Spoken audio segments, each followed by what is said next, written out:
Ahoms dynasty के ऊपर ये दूसरा वीडियो है और हम इसमें बात करेंगे समधारा की लड़ाई की। इससे पहले हमारे एक भाई ने बोला था कि हमारे राजा म्यांमार से आए थे, बट यहाँ पे 3 स्टोरी है इसके पीछे। फर्स्ट ये है कि ट्रेवल्स बिकम्स अहोम्स, they want to move forward with the society. और ये चीज़ कुछ मायने में सही भी है क्योंकि ट्राइबल्स अहोम्स में कन्वर्ट हो गए थे। और दूसरी स्टोरी है कि वो लोग म्यांमार से आए थे एंड यहाँ पे आके ब्रह्मपुत्रा के बाजू में बस गए थे। म्यांमार वाला और चाइना वाला सिमिलर है कि वो लोग ब्रह्मपुत्रा पे बस गए थे, बट ये ट्राइबल्स बिकम अहोम्स वो थोड़ा अलग है, बट वो भी रियल है क्योंकि वो लोग आके एक्चुअली में बन गए थे। वो लोग सोसाइटी के साथ बढ़ने के लिए वो लोग अहोम्स में कन्वर्ट हुए थे। चलिए हम बात करते हैं आज के टॉपिक पे। तो हमने पहले जाना था कि अहोम्स एम्पायर स्टार्ट कैसे हुआ और किन्होंने किया। तो आज हम ये जानते हैं कि अहोम्स और मुगल के बीच की लड़ाई स्टार्ट कहाँ से हुई और कैसे हुई।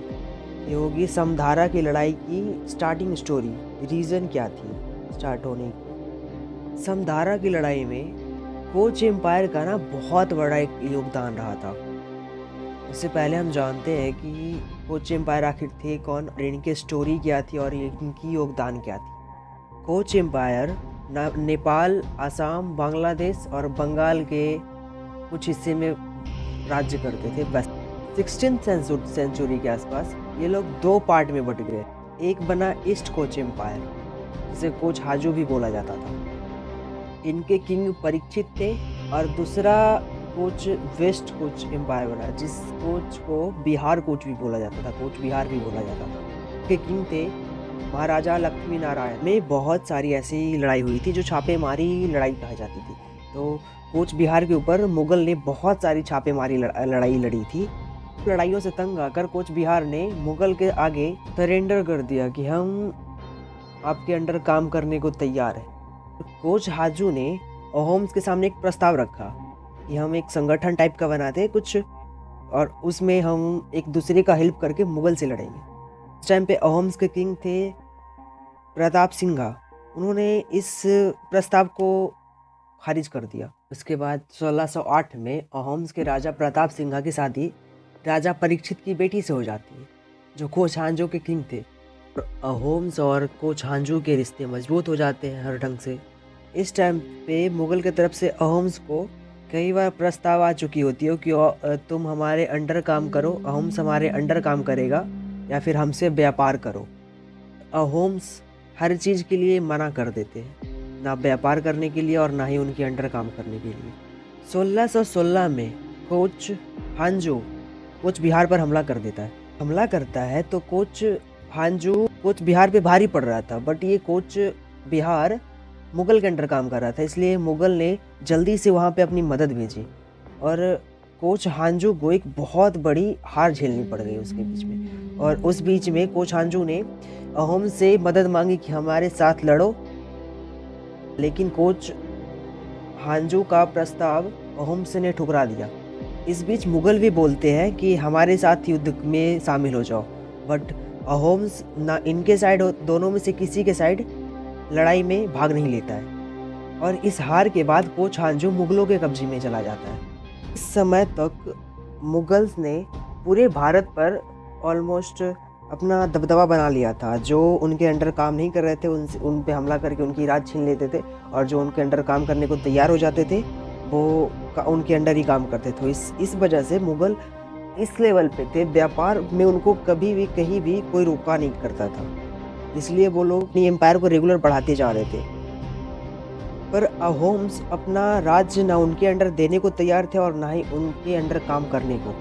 आगे बढ़ने से पहले एक चीज़, अगर आप वीडियो में अभी तक हो, मतलब कि आपको वीडियो पसंद आ रही है, इससे पहले मैं एक चीज़ बता दूं कि इन सब चीज़ों को खोजने में बहुत टाइम जाती है, मेरी दिन रात लगाता हूँ। मैं इस पर बहुत एफर्ट्स करता हूँ। मुझे पता है कि मेरी चैनल कुछ भी नहीं है अभी, बट मैं इस पर दिन रात लगा देता हूँ, पर आप लोग सब्सक्राइब नहीं करते हो या लाइक नहीं करते हो, थोड़ा और सा लगता है। सो प्लीज़ सब्सक्राइब कर लो। अगर कुछ गलत इन्फॉर्मेशन थोड़ा बहुत ज़्यादा भी है उसके लिए माफ़ कीजिएगा। वैसे मैं अपनी साइड से पूरी सही करने की कोशिश करता हूँ, हर एक चीज़ को डिटेली में खोजता हूँ अलग अलग ढंग से। जो मुझे सही ज़्यादा लगता है वो उसे मैं डालता हूँ। तो टॉपिक पे वापस आते हैं। इसलिए मुगल्स बस इंतज़ार कर रहे थे कि एक चूक करो और हम उसके राज्य पे हमला करके उनकी राज हथिया लेंगे। क्योंकि वहाँ बहुत नेचुरल चीज़ों का रिसोर्सेज बहुत था, बहुत सारी ऐसी चीज़ें जो केवल वहाँ पे पाई जाती है, बहुत सारे रत्न थे वैसे। पर अहोम्स मुगल को अपना राज्य देने को तैयार बिल्कुल भी नहीं थे। कोच हांजू को मुगलों ने अपने कब्जे में लेने के बाद भरावली नदी के थ्रू अहोम्स में जो भी चीज़ बैन है व्यापार करना, उसको स्मगलिंग करके लाया जा सके अहोम्स से बाहर।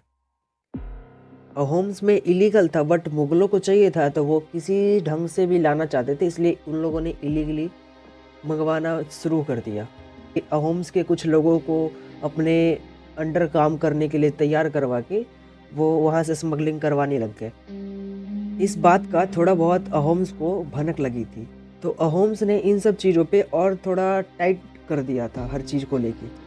तो वहाँ के ही कुछ लोग वो व्यापार करते पकड़े गए, बट बाद में उनका कनेक्शन मुगल के थ्रू निकला, तो अहोम्स ने उन्हें उनकी सारी प्रॉपर्टी सीज करके हर एक चीज़ उनका छीन लिया। वो भी जितनी भी सामान थे, उनकी नाव वगैरह सब छीन लिया गया, और मुगल का भी जितना नाव वगैरह था जो इलीगल ट्रेड के लिए यूज किया जाता था, वो सब छीन के उन लोगों को राज्य से बाहर धकेल दिया। और यही स्टार्ट थी समधारा की लड़ाई। मुगल्स को बस एक मौका चाहिए था, और वो मौका यहाँ पे उनको मिल जाता है। उस समय पे बंगाल के मुगल गवर्नर शेख कासिम थे। 10,000 घोड़े और पैदल सेना, 200 बंदूकधारी और 400 बड़े युद्ध नाव को कोच हांजू भेज देते हैं, जहाँ पे उन लोगों ने कब्जा किया था लड़ाई के लिए। और ये लड़ाई शुरू होती है धौली नदी के तट पर। इसके आगे की बात हम नेक्स्ट वीडियो में करें। अभी कुछ पार्ट्स और आएंगे, वीडियो थोड़ा लेट आएगा बट आएगा ज़रूर। अगर आप यहाँ तक सुन रहे हो तो थैंक यू सो मच।